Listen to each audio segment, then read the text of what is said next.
welcome to another episode of Spotlight on CS Ops. Today we have the wonderful Sacha Laskow, who's sitting with us today. I previously worked with Sacha at ValueWise, and Sacha currently works at Boomi. And so, yeah, wonderful to have you on the show, Sacha. Thanks for joining us. Thanks for having me. It's good to sit with CS Ops royalty and have a chat here.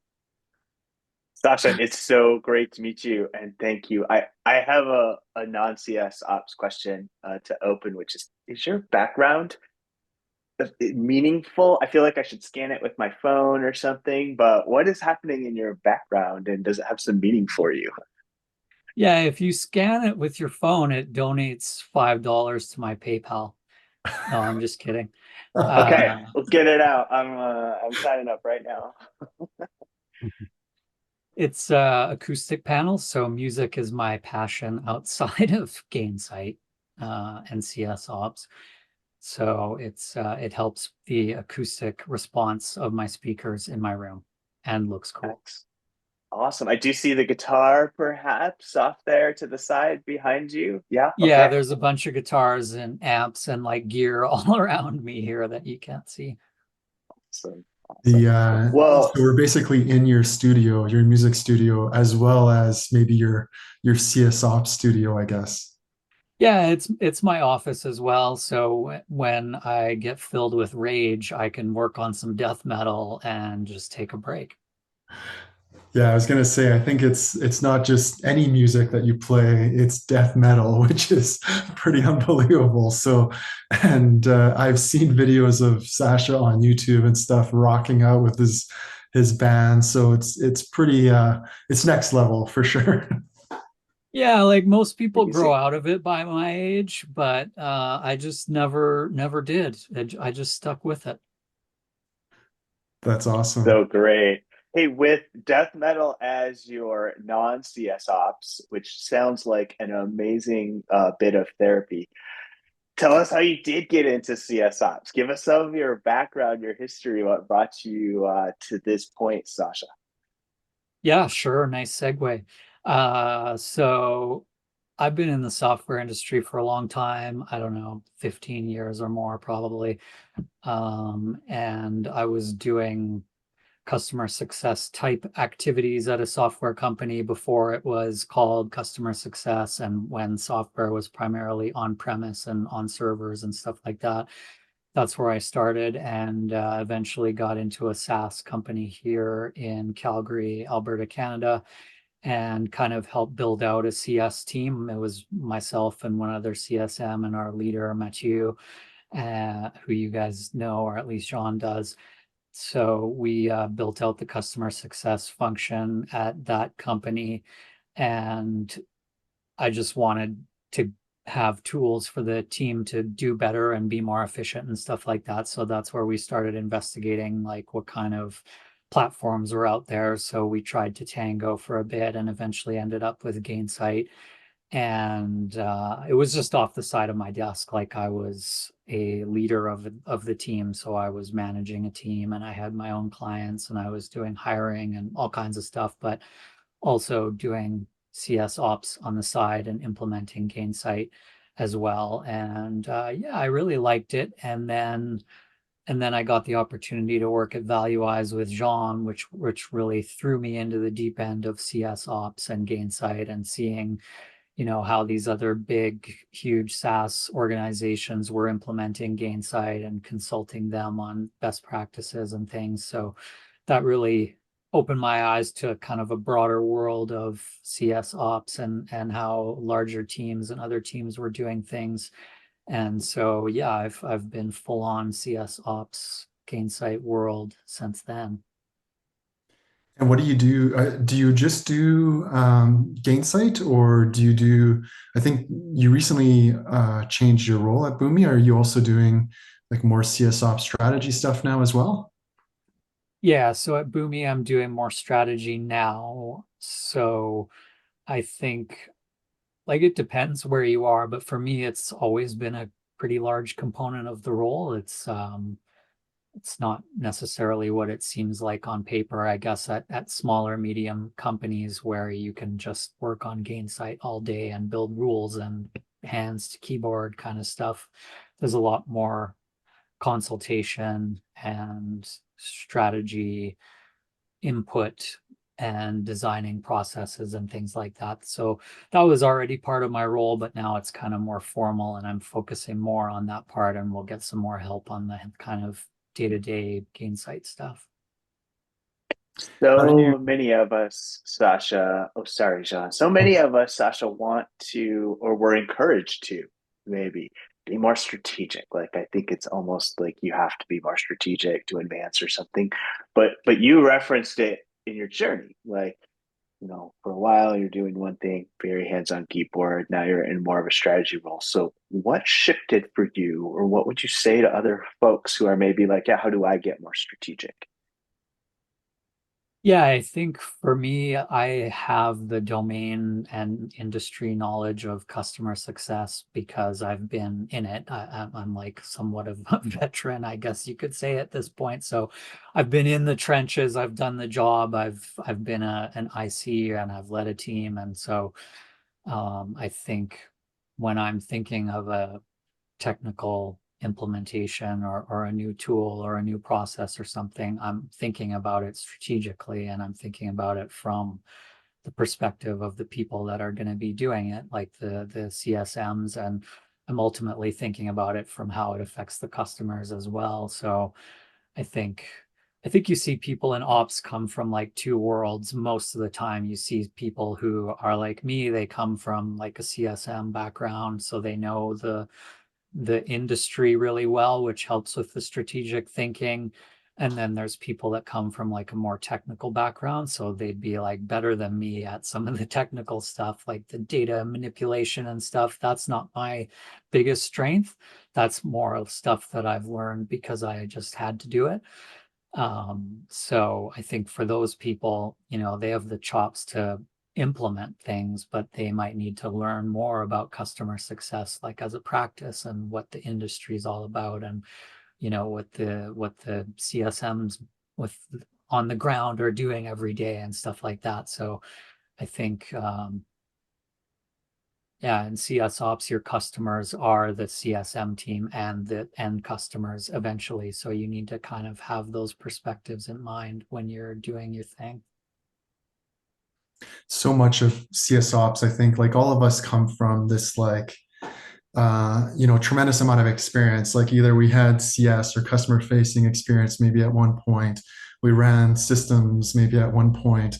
We did strategy and operations and workflows. Like, I mean, I think like that's part of the CS ops role, or what helps us become super successful is that we're a little bit of this kind of Swiss Army knife where we can play multiple different roles. And I always have said that the ability to translate between what the business needs from a strategic standpoint and what actually is going to happen in systems or in workflows and whatnot, like that's a critical skill. And to me, it's like the left side of the brain talking to the right side of the brain almost.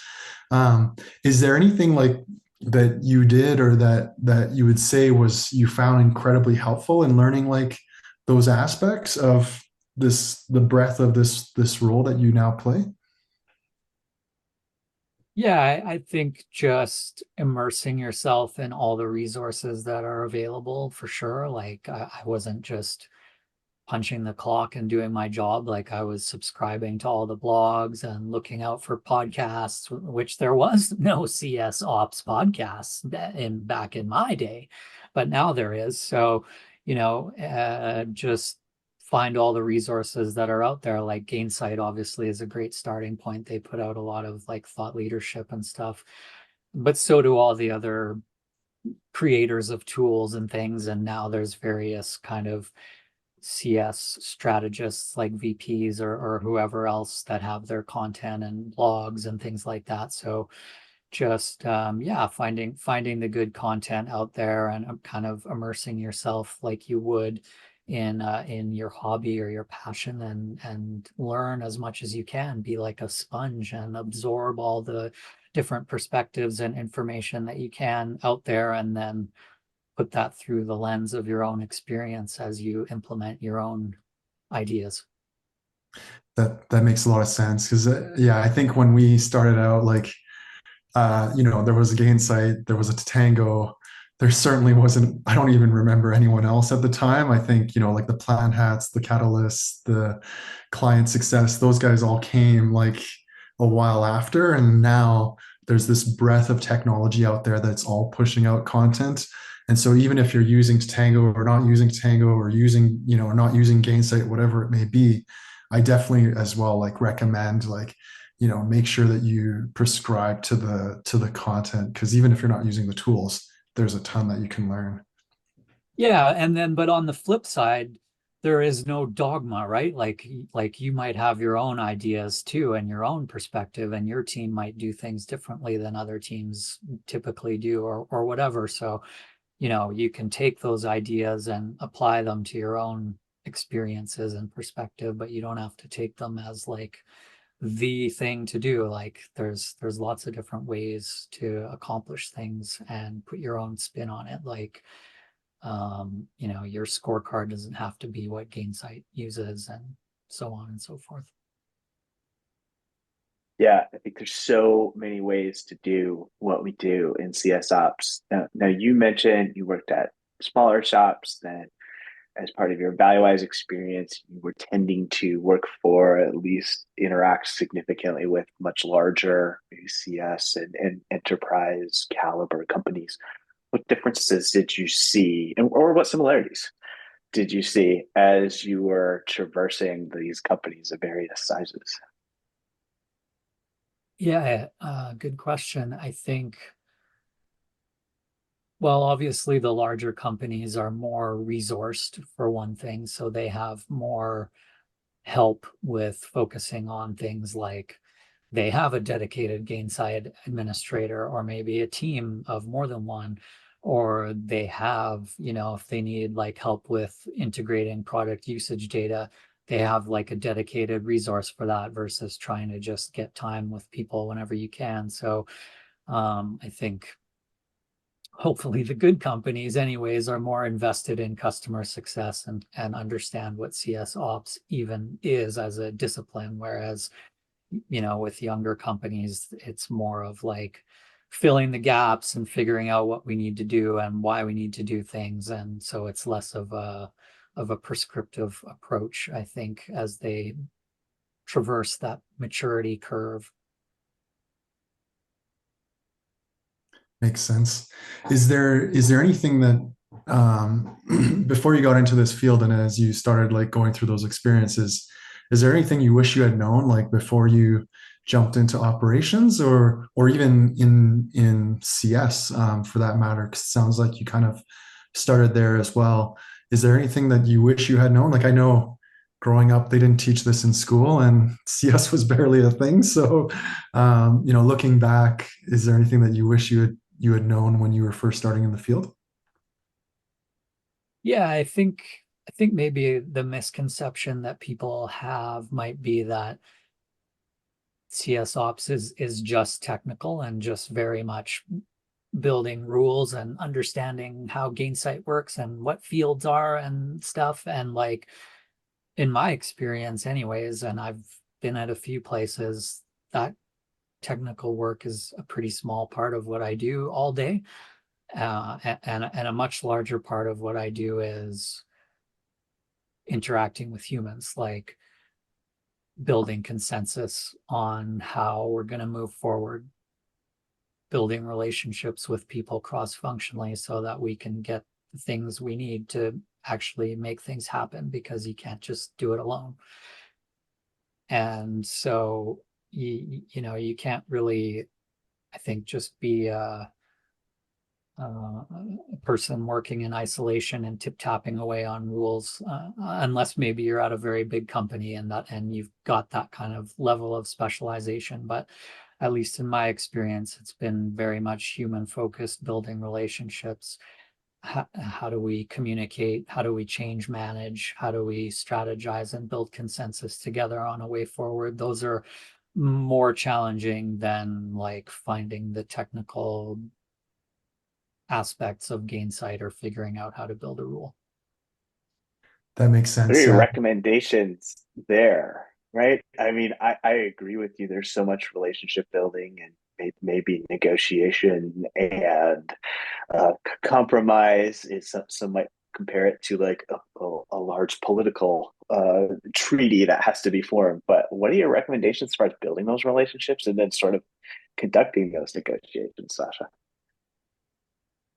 Yeah, well, I think coming from a customer relationship building background, that's what CS is. I think gives you some strength there that you know how to run a meeting, you know how to communicate with executives, you know how to send good emails or how to build good relationships. So just being someone good to work with and good to talk to in the first place is a good thing.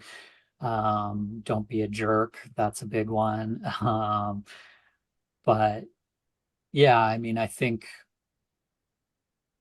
there's a lot of different ways you can build consensus or run a meeting or manage people's expectations and change management. I think a big part of it is starting out with just a listening mindset.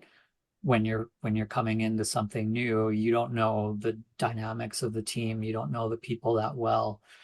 So finding out how they work and what they respond to and what their expectations are, I think then you can start to come up with your strategy about how best to work with them. So rather than trying to impose some kind of framework on people when they don't know you either. So I think that would be my first biggest tip, is just come in with an open mind, don't be set in your ways, and just listen to what people are saying. Yeah, I think that's super valuable. And it makes me think like, we always think about like what training should CS ops people take. But if you think of like, being you are as a CS ops person, the CSM to the CS team, taking CSM training, figuring out how to run a meeting, figuring out how to set goals, making sure that there's like clear objectives or goals after the meeting, and being able to listen to your client, who is CS ops in this case, I think can be really valuable. So I know I started in CS as well. So I learned the ropes being customer facing. But if someone's out there jumping directly into CS ops or into operations role, not just focusing on ops skill set, but figuring out how to manage customers, it can be, I think, incredibly valuable as well. Yeah, and I think being open-minded to change and not being too rigid, like I want to run a project this way and I have my spreadsheet laid out this way, and other people might just not be vibing with that. They might not get it, or they might not be wanting to work in that way, and they'll throw up a different idea. I have to be open to that, even though, hey, that's not my idea, that's not my framework, but that's okay. We can work with a different one. Like, it's not the end of the world. Let's collaborate on whatever method is going to move the needle. I can't be precious about doing everything the perfect way that I want to do it. Mhm. Reminds me a lot of what our CS, our customer success manager, uh, organizational siblings do, right? They're so often like, well, we have an idea of success, and often they're right on the mark. But then other times they'll have a customer's like, but I'm going to go here, or I'm taking a slightly different tact, and being able to flex. I think being able to be prescriptive and yet also flex. Which sounds like an oxymoron as I say it, but is a gift. Being able to do both simultaneously while hard may be the optimal experience here. Yeah, as long as you get to the outcome, right? That's what really matters, is how we get to the end goal and the outcome. So if we took some twists and turns along the way, that's okay, as long as we're all together at the finish line. Love that focus on outcomes. That's a Some great quote there. Altogether, the finish line. So since we started with death metal and you being a guitarist, I mean, there's so many similarities in learning guitar, I think, to learning, the craft of CS ops. Like, I'm sure, like what you described about, exposing yourself to the influencers out there, reading all the things you can read, watching all the videos you can read. I'm sure as someone that, is learning the craft of CS ops, I'm sure you're also doing similar things as you learned to play the guitar and as you kind of grew into becoming a musician. Like learning a craft is, I find, so often the very same thing, no matter what craft you're learning, just exposing yourself to people out there, trying to figure out what others are doing, and trying to copy or imitate as much as possible. Is there any other kind of similarities or things that you see between your music and your craft and CS ops? Yeah, I think like in addition to immersing yourself and taking advantage of all the resources and great information that's out there, but at the end of the day, any becoming good at something or practicing something is a task-based endeavor, in the fact that you actually have to do the thing a lot of times and like make the mistakes and just like get the experience. Like with guitar, you can watch videos all day about how to play guitar. But if you don't play guitar, you'll never build your calluses, because you can't do that by watching videos. So there has to be a balance between theory and practice, where you're actually doing the thing. And um, and you're going to make mistakes. It's going to suck sometimes. You're going to feel bad about yourself and feel like other people are better at it than you or whatever. But that's just the way it is. There's ups and downs, and there's good times and bad times, and you have to just stick with it if you want to get better at it. What an amazing analogy. I love this. Like, oh, you can't watch videos all day and then suddenly strum a guitar in a way that makes sense. You've got to practice. To your point, there's even the physical, like you've got to develop the calluses. Those don't develop via video, right? So amazing. Thank you. Thank you for that imagery. And to the same, I think, in CS ops, we all have our calluses as well. We know through our experiences, we've learned what works, what doesn't work. And maybe even to those soft skills that you were explaining, like sometimes we learn, okay, well, maybe I came at it a little bit too aggressive, and maybe I should hold back or listen a little bit more. And to be honest, like I think those are all just, great calluses that we learn. They don't hurt our fingers, but maybe they're mental calluses that help us become stronger and better at our craft and the thing that we do every day.